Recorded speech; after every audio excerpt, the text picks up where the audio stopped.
Muito obrigado, Sr. Presidente.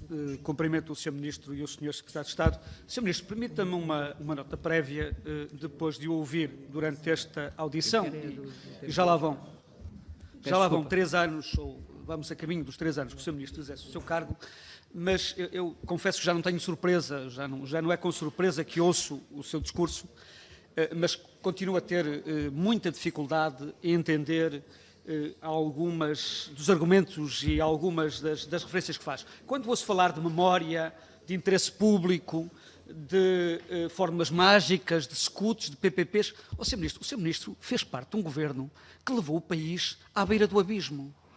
E o Sr. Ministro insiste em atribuir culpas e responsabilidades a um governo que mais não fez do que recuperar o país da bancarrota onde os seus o deixaram. E, portanto, é bom lembrar-lhe sempre, todos os dias, para que os seus argumentos tenham realmente sejam contextualizados. Segunda questão, reprogramação. O Sr. Ministro tenta reescrever a história. Se não fossem os autarcas, se não fossem os deputados, se não fosse o país inteiro levantar-se contra a proposta inicial que o seu governo, e o Sr. Ministro em particular, enviou para todos as CCDRs e para todos os responsáveis da gestão dos fundos, naturalmente que o resultado tinha sido diferente. Mas eu quero lhe fazer uma pergunta muito direta e objetiva. O Sr. Ministro sabe com certeza que o Parlamento aprovou em 20 de abril um projeto de resolução em que recomenda ao Governo um conjunto de princípios relativamente à reprogramação.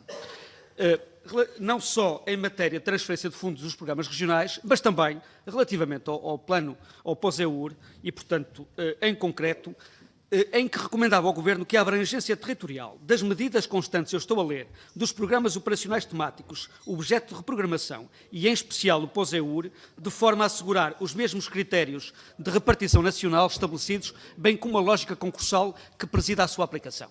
Em termos muito práticos, o Sr. Ministro quer dizer que as medidas onde o Sr. Ministro pretende buscar as verbas para financiar o metro de Lisboa, a linha de Cascais, que eram medidas nacionais, distribuídas pelo país inteiro, com critérios concursais, se este princípio vai ou não ser respeitado. O seu Governo, o Sr. Ministro, vão ou não acatar esta recomendação aprovada pelo Parlamento? Era uma pergunta muito objetiva. Relativamente à questão dos investimentos, Sr. Ministro, nós continuamos, o país continua a aguardar a indicação, a criação do Conselho Superior de Obras Públicas. O Sr. Primeiro-Ministro anunciou na campanha eleitoral que era uma das medidas imediatas que ia tomar. O Sr. Ministro, em várias audições, veio cá prometer a criação do Conselho Superior de Obras Públicas. E, na verdade, temos uma nova proposta de investimentos, um novo programa de investimentos e Conselho Superior de Obras Públicas nem vê-lo. Eu imagino que quando tudo estiver negociado, aprovado e decidido, o Sr. Ministro vai criar o Conselho Superior de Obras Públicas para poder, a seguir, dizer temos aqui uma validação por parte das entidades responsáveis. Eu julgo que a função do Conselho Superior de Obras Públicas, pelo menos foi assim que o país o entendeu, era poder acompanhar estes processos e participar diretamente nas decisões que estão associadas. Ó Sr. Ministro, relativamente à linha do Douro, o Sr. Ministro tem negado reiteradamente a existência de estudos que provem e desmintam completamente aquilo que o Sr. Ministro acabou de dizer.